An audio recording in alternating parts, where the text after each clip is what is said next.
In this video, we will take a look at the Software Management Services APIs. Before getting started, please make sure you have watched the 2 Getting Started with ThingSpace APIs videos that can be found on the ThingSpace Documentation, Tutorials, and Videos page. There are 2 versions of the Software Management APIs. Version 1 for OMA-DM and LWM2M photo service, and version 2 for HTTP photo service. Software Management has several licenses available.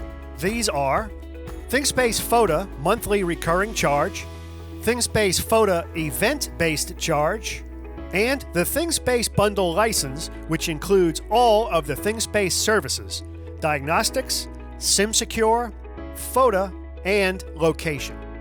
There are a few requirements that you must meet before using the Software Management Services APIs version 1. Please refer to the ThingSpace Services Software Management Fundamentals video.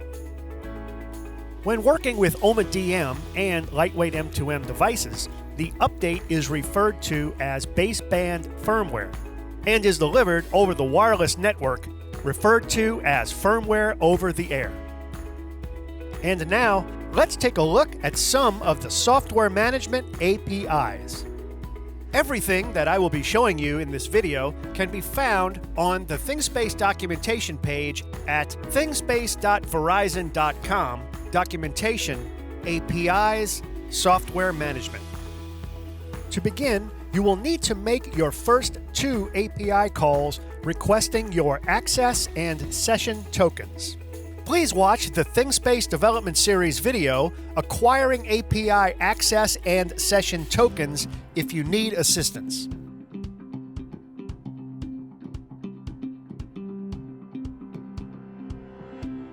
Your first Session Management API call will be to get your account subscription status. The only requirement for this call will be to add your account number in the URL endpoint. In the response, you will see the following information: the total license count and the licenses already used. In this case, we are referring to the Monthly Recurring Charge License, or MRC. Your next call will be to get the available firmware on your account. The only requirement for this call will be to add your account number in the URL endpoint.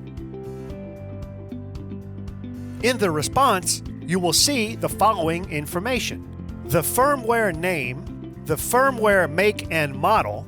This tells us what photo make and model is compatible with this firmware, the from version, which is the prerequisite firmware on the devices to accept this firmware update, the to version, which is the firmware that should be on the device after the update, and the client type, which is LWM2M in this case.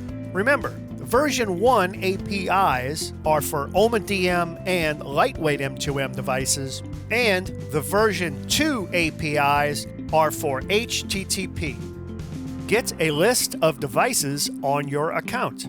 The only requirement for this call will be to add your account number in the URL endpoint. The response will return an array of all devices in the specified account. Each device object includes information needed for managing firmware, including the device make and model, the MDN and IMEI, and the current firmware version. Please note, compatibility is determined by the make, model, and firmware version, which should match the from version in your previous API call. Assign a license to your devices. Enter your account number in the URL endpoint.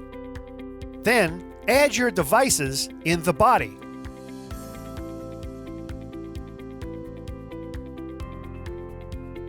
The response will display the following information, including the status of the license assignment, in this case, successful. One thing to note is if you are paying for the monthly recurring charge license, you will only have to assign a single license to a single device one time. That device can then be updated indefinitely as long as the license is not removed from the device. Also, please understand that in order to use the Assign License API, the devices have to be bootstrapped to the FOTA server. When you use the FOTA version 1 Devices API, you should see the following: the device IMEI, MDN, and FOTA make and model. If these are not showing, it means that the devices have not been bootstrapped, or they have been bootstrapped and it is still within 24 hours. Next, schedule a firmware upgrade. In the body section, you will need to include the following: account name, firmware name, start date, and device list. The response will display the following information, including the status of the campaign, in this case showing request pending. If you would like to learn more about campaigns, specifically how the timing occurs, please use the provided link to access the documentation page. And lastly, get your firmware upgrade status. In the URL, you will need to include the account number and the upgrade ID, which was provided in your previous API response. The response will display the following information, including the status of the campaign, in this case, showing device accepted and successful. Once you have scheduled your campaign, you can use this API during and after to monitor the status. Please use the provided link to access the campaign level and device level status codes. Please be sure to check out the ThingSpace documentation page to see more available APIs.